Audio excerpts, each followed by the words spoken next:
Hi, my name is Danielle Neely, your host of the Industry Edge podcast, where we talk with leaders working in and for some of the hardest working industries, such as manufacturing, distribution, construction, and more.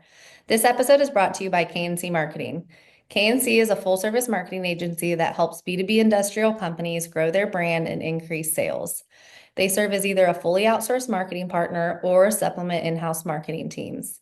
To learn more about KNC's brand development, marketing, and website services, visit kncmarketingagency.com. Now, today with me, I have Duane Murray, the Principal Chair of C12, the Middle Tennessee chapter. As a key leader within C12, the nation's largest growing network of Christian CEOs and business owners, Duane helps business owners and CEOs lead with excellence for internal impact. His work is helping transform workplaces into places of purpose, impacting employees, and building thriving companies rooted in biblical principles. And with that, Duane, thank you so much for being here today. So happy to have you on the show. Danielle, thank you for asking me. I'm honored and excited to get to share some of my story and celebrate what God's doing in some businesses around Middle Tennessee. Amazing. I love that. So first question, super easy. So I say it's super easy, but we'll see if it's super easy. What led you to C12 and how did your faith play a role in kind of leading you to them? Uh, okay, I'm going to use this church answer. God led me to C12. I was perfectly content as an executive pastor at Thompson Station Church near where I live. Had been in that role for 13 years and was going really well. I have a great relationship with the church and with my senior pastor. And I really had a strong desire, almost an anger around, I really want people to be able to live out their faith in the workplace. Because if what I believe is truly a deep-seated belief, I want to live that out in every part of my life. And it's not just like, well, I could do it at home and I can do it at church, but I can't do it in the community. Mhm. And again, it's been done in the community, it's been done poorly. So let's not have that. Wouldn't it be great? And literally, I found myself. I rarely preached at our church, but when I did this particular time, I was talking about going and being the church instead of staying. Instead of coming to church, it's not about coming to church. We are the church. We go. And so I was talking about that, and I literally felt like I was looking at a whole bunch of people who just deer in the headlights. And I went, I am so bad at preaching. They're not understanding. So I kind of looked at the Holy Spirit and as if he was standing next to me, and I said, I can't communicate this effectively. And I heard somebody should go show them how to do this. I'm like, that's a great idea. Somebody should go. Did you just tell me to leave the church? Because that's what I think you just said. And so I had that kind of a moment. It's funny to say I had a conversation with God like that, but I did. And I really felt compelled. I was supposed to go back into the marketplace because I'd been in healthcare for 12 years prior to being an executive pastor. So I was an executive in healthcare, great business experience. And then God tapped my shoulder and said, I want you to work in the church for a while.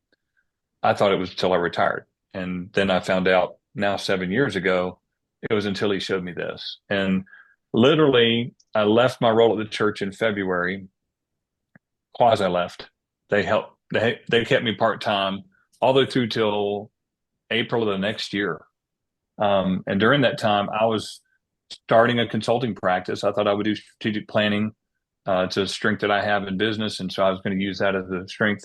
Found out there's a lot of consultants, especially in Middle Tennessee, that are already providing great services like that. So I thought I was going to starve. I thought I was going to go backwards financially.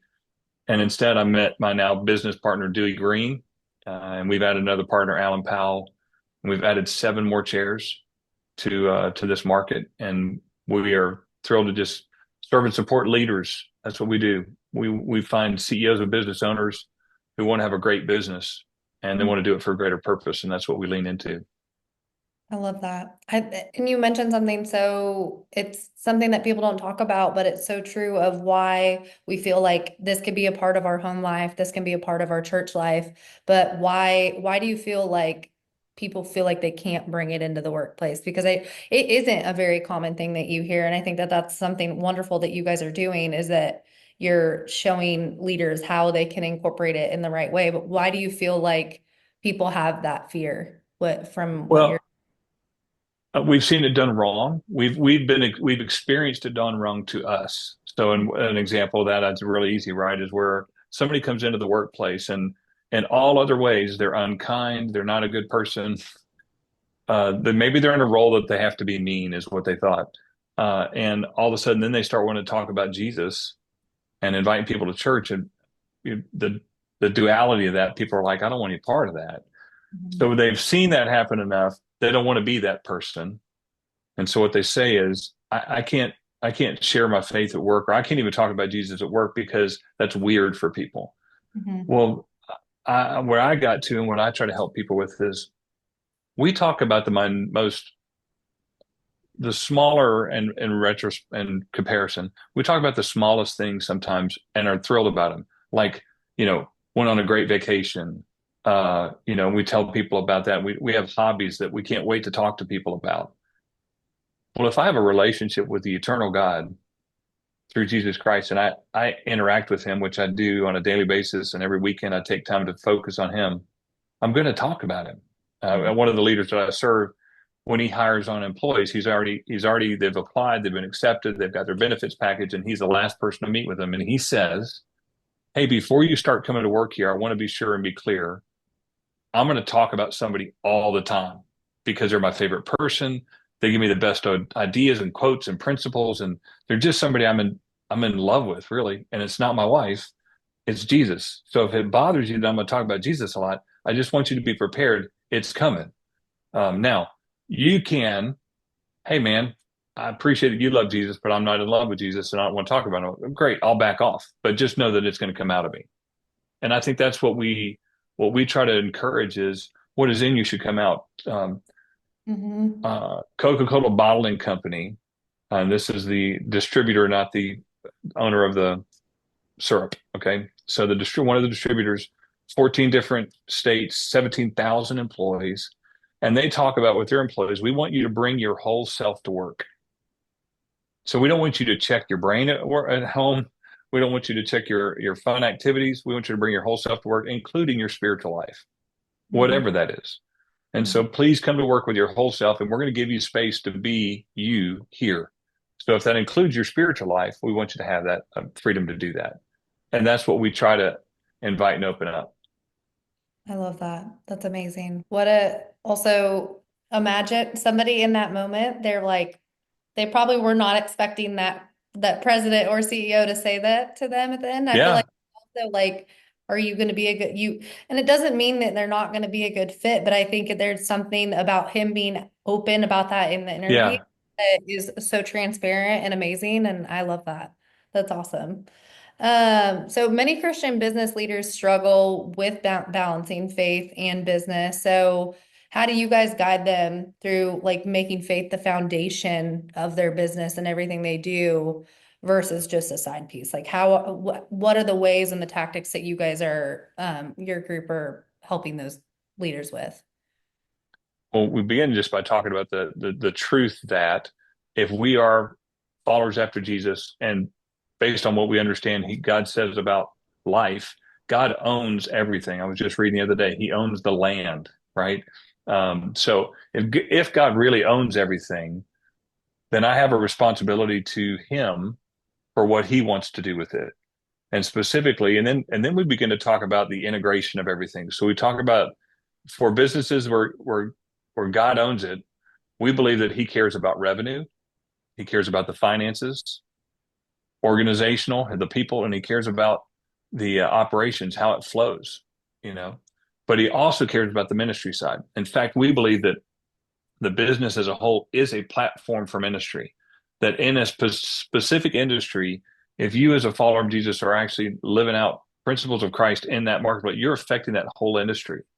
You're giving him an opportunity to show in that industry, this is who I am, and this is how I bless people and impact people. And so we start by just saying foundationally, God owns everything. Mm-hmm. And if he owns everything, I've got a responsibility to him, like I would a stakeholder, like I would a stockholder, right? But in this case, he's 100% the owner. And so how do I then work from that perspective? And so we'll take the areas, we call it the 5-point alignment matrix, built off of a balanced scorecard concept, business wise, and we add another component. We add ministry, and we first talk about it as an add-on, But then we keep talking about this isn't a bolt-on, this isn't integrated. We want to help them understand and ask the questions. How does being Christ-centered and want to honor him show up in how I handle accounts payable and accounts receivable? Well, an example we go through that is to give permission for your accounts receivable folks to, when they call and go, hey, we noticed we haven't got any payment from you in 2 months. Wonder what's going on there. Is there anything we could be praying with you about? Is there anything worse? And to find out, wow, somebody on their leadership team's in crisis, right? Their lead person that's supposed to be running their operations had a family member die. And so suddenly it moves from, wow, that's something big going on. And then to actually send cards, to actually to encourage the people on the other side. And then with that, to make the arrangements for how can we get this paid? When can we get this moved up? So we go really granular and practical about how do we start showing up there. Mm-hmm. Yep. Showing up for people, not just a dollar amount on the screen and what that can do for, Yeah. wow, amazing. I love that. I absolutely love that. Can I give another example? I Yes. just thought of one. Yes. So there's a construction company out of Florida that in interviewing people, and they would hire a lot of day laborers and interviewing people for the job. A lot of people didn't qualify for whatever the role was that we're doing, but they recognized that people were coming in with pretty basic needs. And so they started asking their recruiters or the interviewers to ask the question, hey, I know you may not have gotten the job today, or we're going to have to get back to you. There's not an opening now or whatever that is. Is there any particular need you have right now? And many people would say food or clothing. So they actually started a distribution for food and a distribution for clothing out of their recruitment office, where they had pre-made stuff to be able to give to them. Oh my gosh. That's what it looks like to balance, right? To integrate. Mm-hmm. Here's the normal practice of business. I got to interview a bunch of people to find the people I need, but I still have the opportunity to care for. And then when people started thinking about, we asked the question, how many positions will you hire this year? So Michelle, how many positions do you think you guys might add, even contractors this year? Mm-hmm. How many would that be? Maybe current, let's say 5 to 10. Okay, let's say a 5 to 10. So five. How many people will you have to interview to find five? Probably. A Probably lot 10 for all each of position. that. Yeah. Yeah, but up to 10, right? Some companies say 100. So funny thought, what if it's not the one you hired, but it's the nine you didn't hire that you got a chance to minister to while they were in your office? That's the ministry that God planned for you. It wasn't just the person you hired long term, it was the person you touched one day and you prayed with them with something they were worried about, or you directed them to another resource, or you gave them a meal, Mm-hmm. right? That's that's what it looks like to integrate it and to go, this is how Jesus shows up in the workplace. Mm-hmm. Yep. That's such a fear, like a fierceness and an assertiveness that can only come from Jesus, quite honestly, because I feel like that if your brain and your brain gets in the way, you're not going to take those kinds of actions. Your belief has to be stronger than what your brain is telling you, and your gut and your heart and what he's talking to you, like listening and leaning into that. Because I feel like a lot of the times people, we all have had those moments where you're sitting there and you go, you want to say something or do something, you feel compelled, which is absolutely the Holy Spirit in you trying to move you, and then you just don't. And then you will tear yourself up for weeks and weeks and go, I wish I just would have done whatever that was. So really leaning into that. That's amazing. I love that Well, example. here's a hack. You ready for a hack? So a Yes. hack in that situation is this: ask permission. If we ask permission, I give somebody the chance to opt out. Mm-hmm. So if you have that urging that I want to do something, hey, would you mind? I'm gonna offer you something, and if you say no, it's okay. So you could say no. So for instance, I was able to share with somebody one time. I asked him if he had a spiritual story, and he shared me a church story. And I said, hey, would it be okay if I shared with you who Jesus is to me? Because it sounds like you've never really been shared who Jesus is. And he's like, yeah, that'd be fine. And I said, you can hold your hand up at any point and say, please stop. So I give you permission to stop me at any point because I'm pretty excited about telling you about the most important person in my life. And I want to be able to do that. But it could be as simple as, hey, is it all right if I asked you something? It sounds like you're down in your on your luck and circumstances. I believe God answers prayer to you. Would it be okay if I prayed for you? Number one. And then number two, would it be okay if I prayed with you right now? Mm-hmm. So in all of those scenarios, I'm asking permission. And if I Mm-hmm. ask permission, people can say no. Right. In fact, I'm hoping they say no, right? Because I'm like, this is really uncomfortable for me, right? Yeah. Um, and then so many times they don't say no. They say, yeah, that'd be fine. I've prayed for people at gas pumps before, and I'm super awkward. I'm like, I'm like, I don't want to do it. But when I look at somebody and there's something in me, we call it the Holy Spirit. There's something in me that says you should talk to that person. I say no, no, I shouldn't. I don't want anybody talking to me at the gas pump. Why would I talk to anybody else at the gas pump? At a gas And pump. Oh, then, you're so that person. You so scared. You're always on edge when you're pumping gas.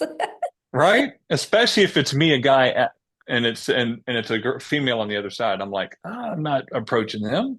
They're Mhm. going to think I'm some weirdo. And I've done it. I've done it a number of times because I really felt like I was supposed to ask, and I've got cool stories about what happened when I asked. Mhm. And then seeing them later, it was so cool. That's amazing. That's a really, you're like, really right now at the gas pump? Really? Okay, I'll do it. But that's so I funny. said no many times. I said no many times before I finally said yes. Okay. That's great to know. So that it's like pressure. So that kind of leads me into another question. So what are, some practical ways that business owners and CEOs and leaders can create a workplace culture that is centered around Christ and that without making employees feel pressure or awkward? I feel like that balance has got to be kind of, tricky to navigate. So how can people do that effectively in your eyes? Yep. Let me talk about some first steps in that. So some first steps in that are one, so we work with an organization called Alliance Defending Freedom, and they're a resource. They're a group of attorneys, a network of attorneys that are Christ-centered, and they're helping individuals, businesses, schools in being faith forward without being faith offensive and being strategic. Like the law allows us, we have a constitution that allows us to share our faith, Mhm. but to do it with gentleness and respect. That's First Peter. So one of the things that Alliance Defending Freedom teaches all their clients is, for if you're going to be faith forward at all, you should, number one, you should have it clearly in your articles of incorporation, and in your mission statement if you can. If you're going to be forward with it, then make it public. Mhm. And simple as saying, hey, look, this is what I believe. I'm not saying you have to believe this, but that belief that I have is going to come into how I behave with people. In Mhm. fact, I want you to hold me accountable to that. If what I say I believe and what you see and what I'm doing doesn't match up, I want you to raise your hand. Mhm. So we encourage you to put those in the bylaws and articles of incorporation, and there's some examples through ADF for that. And then the other thing we do um, is we encourage folks to just start small, take a step. Consider Mhm. we have 105 business as ministry ideas. These are strategies that employ businesses have used over the years, and it's 105 ideas that we tell people go through it and highlight the ones you think I'd be willing to do that, Mhm. and pick two and start with that. So we start small, and then we have something that we picked up called the Caring Matrix, and the Caring Matrix has, and I'll be glad to share this with your audience, but they have our employees, and then our employees' family is the next layer, and then the our vendors and suppliers, Mhm. and then the community above that. So a lot of times when we think I want to be Christ through the business, we think about going and serving other people, but many times we jump over our own employees who may be in the same group, same neighborhood as people we're trying to go serve, and they feel disenfranchised. right? They feel missed. They don't feel seen. And so Yeah. we say start with your employees. Starting with your employees, by the way, can be making sure you have a wellness plan for them or a discount on a wellness plan if you can't afford the wellness plan. We serve Mhm. a member, I think you all know them, that's Tennessee State Soccer Association, and they offer their employees $100 towards something health related. And a lot of times it's an app. So it's a fitness program for 6 months, right? Mhm. That's on an app. And so they're able to sign up and the company pays or reimburses them for that. Wellness is caring for our employees. Yep. And so is something that the easiest button that people hit when they get into C12 that we introduce them to is chaplaincy, also called care coaches. And that's to have somebody come in through your business on a weekly basis and just greet your employees and your team and your leadership and individually and ask them how it's going. And for those that are interested, is there anything I could pray with you about? Mhm. And then from there, if you'd ever want to talk about spiritual things, I'd be glad to talk to you about it. That simple. It's a very low cost benefit to employees. In fact, chaplaincy organizations have found that it's far more utilized than employee assistance programs, which a lot Mhm. of companies are familiar with. So the price tag for employee assistance programs is way up here. Chaplaincy is way down here. And the value that people get out of it, we have we have members that pick it up in the first month and they get stories immediately where we had members just start with C12 last year. The next month they signed up for chaplaincy. The next month when they introduced chaplaincy, one of their employees from another market called and said, "Hey, I don't know what we would have done for this employee. And honestly, I'm not sure he would have been safe had he not had a chaplain to talk to. Thanks for signing up for chaplaincy." Wow. That's So amazing. there's easy first steps, the 105 ministry ideas, getting your documentation in place so where you're faithful with it. Oh, there's a document that I forgot to mention. In Alliance Defending Freedom's free resources, one of the things they give is a um, not religious discrimination, but it basically is a policy that if you feel as an employee that you're being pressured religiously, here's the path you go for help. So put that policy in place before you start all this so you can say to your employees, I'm going to talk freely about my faith, but if Yep. my freedom starts to offend you and you don't think I'm hearing you, go this route. Okay. So going to we're going to work really hard not to be religiously offensive. And yet, Jesus was offensive to a lot of people, Mhm. mostly religious people, by the way. Yep. So we're careful, but we don't just stay fearful. Mhm. We move forward. Yep. Take action for sure. I love that. Um, that's an amazing story. That leads me into another question of, can you tell me another really impactful story that kind of stays with you and stays on your heart, of a business that you've worked with or a leader who has implemented some of these things or done other things for their employees and that you're really proud of? For sure. I got multiple. You have to hold me back. Yeah. So Let's hear the it. first one I want to tell you about is Charlie Irwin with Charlie Irwin Painting, Sandblasting. They do several industrial coating. Um, anyway, when I started working with Charlie, he looked at me and he said, "So you're going to help me figure out how to do ministry through my business? I don't have to sell my business and move to China to be honoring God with what I do with my life." I'm like, "No, you don't." Now, side note, Charlie and his wife have adopted four uh, medical needy children from China. So that Mhm. was the orientation for that. Um, so sold out for Jesus, doing a lot on his own, but never through work. And one of the first things we did was we helped him consider how forward did he want to be, and in particular, his mission statement. Did his mission statement want to be, I would call it first layer Jesus versus second layer? Some of the members we serve, it's important for them in their industry, or because somebody's burned people before using Jesus or Christ or Christian. So many people use what I call second layer Jesus. I tell you what our mission is, and if you ask me more about it, I'll open it up and share with you. It's Jesus, right? So in Charlie's case, he said, "No, I want to be faith forward and talk about, honor Christ as Lord." That's the last part of his mission statement.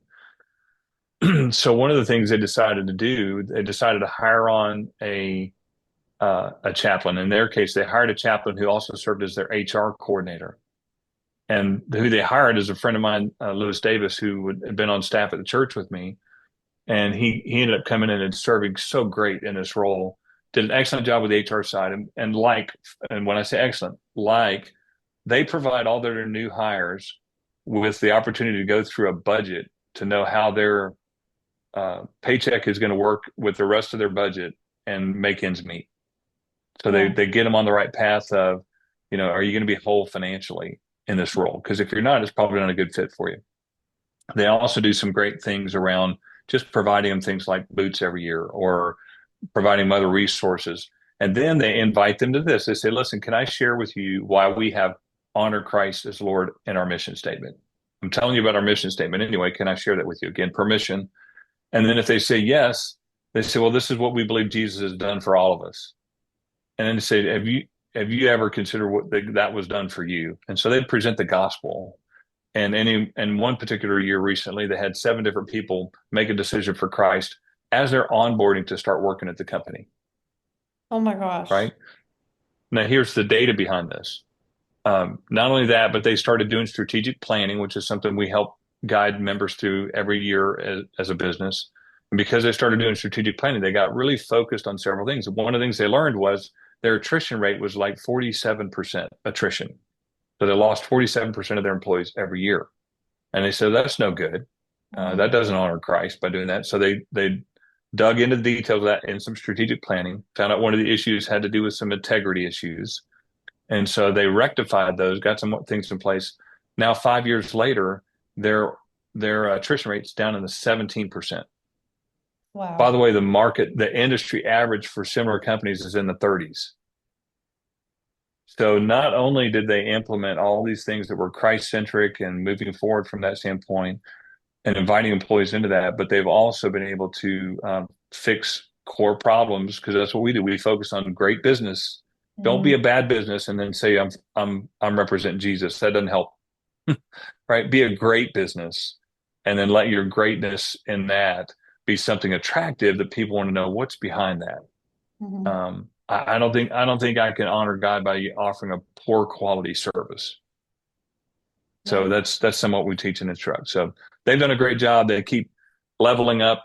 This last year, one of the things that they incorporated through a survey, they found out that many of their employees were in relationships that were not flourishing. I'll even say some of them had chosen the path of just living together but not getting married, and some of that had gone on for 10 years. And so they offered free of charge and no pressure. They offered for anybody in their company to come to a relationship workshop that they sponsored 100% with a local marriage ministry in our community. And so they had over 19 couples show up to go through a relationship weekend. Wow. That's a lot. That's That's amazing. that's intentionality. Oh, Yeah. by the way, they're really outperforming everybody in the market from a company business standpoint. So they're achieving their business goals too, Yep. I was on gonna say top of all that. good for business too. Like, Hmm. right? Like leaning into it and leaning into your faith. That's what you're telling me here for sure. Yeah. That's Well, amazing. and not to say that because you lean into your faith things it's going to go great with you, right? They have their hardships too. They've had their down years as well. Because I'm definitely not of the opinion that, when you follow Jesus, he had some pretty rough things happen to him, Hmm. including dying for us, right? So don't be surprised if you wave the flag for Jesus and people don't support you. That could be possible, but make it for the right reasons, not the wrong reasons. Right. I love that. That's amazing. That's a great story. Do you have any others? What is on the edge of your seat? Tell me one more. Oh, let's see. If I could tell you one more, I'd tell you about limestone title. And this is David Weber, and David would tell you his backstory, and I can't tell you his backstory. I know his backstory, but I'm not going to tell you his backstory. But he would say he was a pretty mean guy to work for and unreliable and really had a bad culture and a bad environment. And he got connected through actually seeing T Factor, which is Coca-Cola Bottling Company's program that they teach other companies how to do faith and ministry in a workshop format. And so David got introduced to us and to C12 and started in a group and really just started learning, hey, there's all this arguing and bickering and difficulties in my company. What can I do about that? Asking a basic question. And a lot of it pointed back to him, right? And the way that he had been leading for many years. And he agreed to change and let God kind of continue to move on his heart and his life, and then brought cultural change to his whole organization. At times, helping people get on board with that or helping them find a better place to flourish somewhere else in the industry, letting them go. But in many cases, just giving everybody language of how to talk about things. So one of the other members that he brought in to work on that is an organizational health consultant called the Collective Global, and they came in and did some amazing work with their team in getting them unified. They got the organizational health strong. Now they're an independent company. They are blowing and going as far as that growth. David and his team are invited into different kinds of community ministry activity together. And so they're growing in those ways too. And just seeing that happen. And now he's got employees that are saying, man, I can't believe I get to work for you. So a total flip from, man, this is not a healthy place to work, to now they're identifying that he's one of the key reasons why it's a healthy place to work. That's awesome. I love it. Love it. Go, David. I love that. Yeah. That is amazing. This one is a little more like geared towards you. Like I was listening to a sermon. I listened to Steve Furtick, Elevation Church. That's what the Oh, church yeah. do. I mean, if he doesn't fire you up about Jesus, I don't know who will, kind of deal. But one of the sermons that he just did was talking about, what you have to dig through and what God has to dig through to get you where you're at. So it made me feel like I needed to ask you the question about, like, looking back on your career, what were some of the biggest things that you had to dig through personally, and to get you where you're at today, and how did you see God's hand in it all? Ooh. Uh, which parts of the story? Uh, I think probably the biggest thing I had to dig through was my own self-doubt and need to please people. Um, I lacked inside. I lacked a lot of confidence. Outside, I was trying to exhibit I had it under control, but I lacked a lot of confidence that I could do this thing. In many cases, I was starting in something I'd never done before. So in the case of moving here to Middle Tennessee, I moved to the Bone and Joint Clinic. I'd never been CEO of an orthopedic group.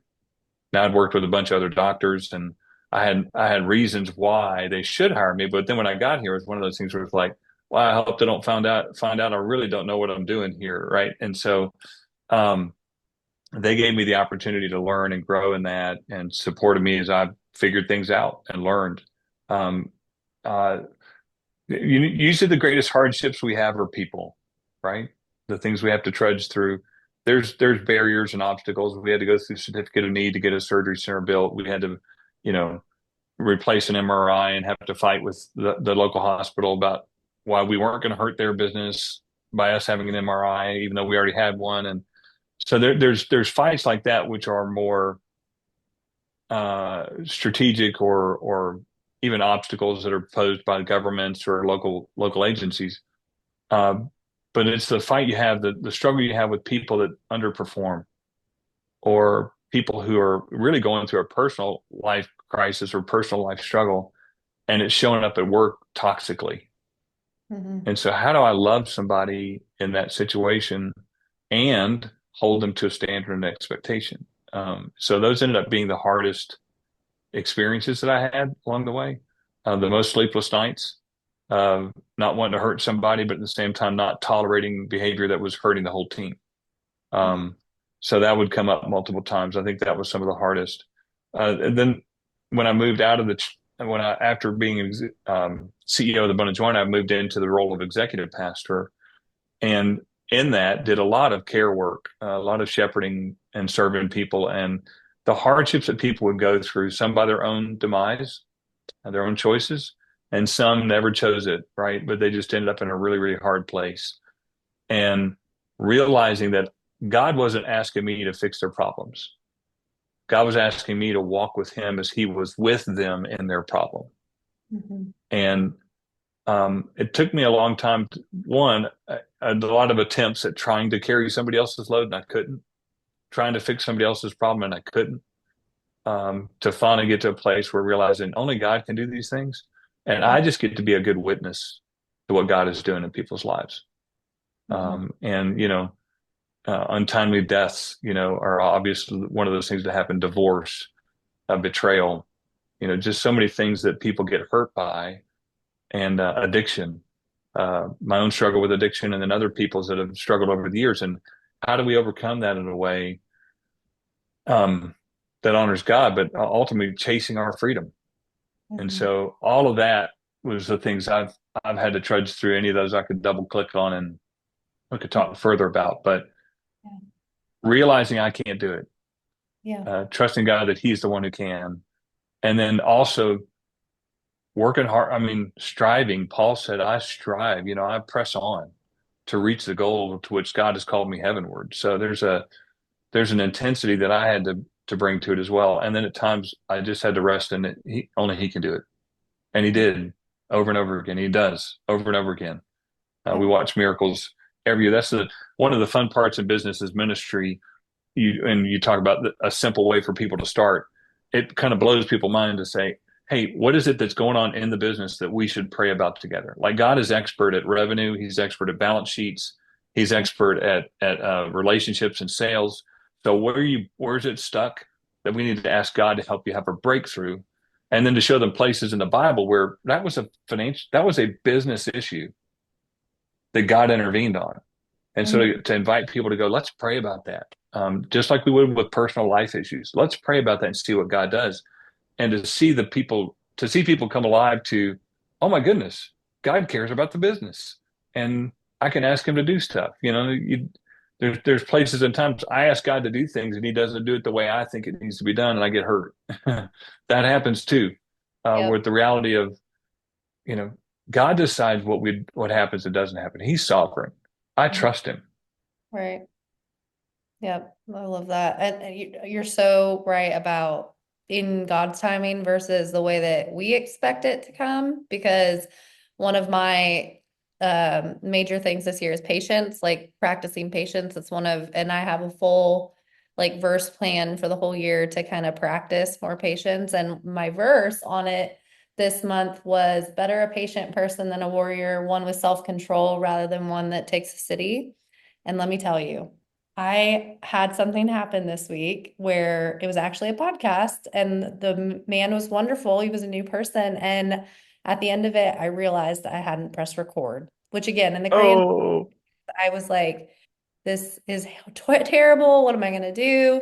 And what did I do? I had to be still, know that God, like, there's a reason for this. And I don't know what it is quite yet, but like, don't panic and know that God's with me in this. And that's just a one instance of where, but it's just, you're right. In like the timing of everything, he gave me that moment to give me that opportunity to be patient and to be still and to lean on him and not be fearful. And that was where I had to have that perspective shift of, yeah. you know, in most cases, I probably would have cried to my husband, like, I didn't record it. But also, this one is recording. So I will tell you that we are all good here. But it worked out for the better that he was wonderful about it. But it definitely, God's timing for sure. Well, if For, I can encourage you at all, let me tell you that we did an entire webinar with three panelists and thought we hit record and we didn't. So oh no. I got one up on you. I know how painful that is. I know how painful that is. I flushed Um, red. Yeah, it was definitely one of those moments, but you learn, right? Probably that's never right. again. Um, Yep. this was amazing. To wrap it all up, we've been talking with Duane Murray, Principal Chair of C12 here in Middle Tennessee. Duane, can you tell us where we can learn more about you, C12? And I also want to include the organizations that you mentioned on the show too, so we can connect about Yeah. that. But where can we learn more about you in C12? Come to C12middletn.com, middletn.com. And if you forget that, just join C12.com. Either one of those will get you to learn more about C12 and the work we get to do and the wonderful leaders we get to work with. So glad to share that. Amazing. Thank you so much for being here. This was wonderful. Thank you. Enjoyed it. Yeah.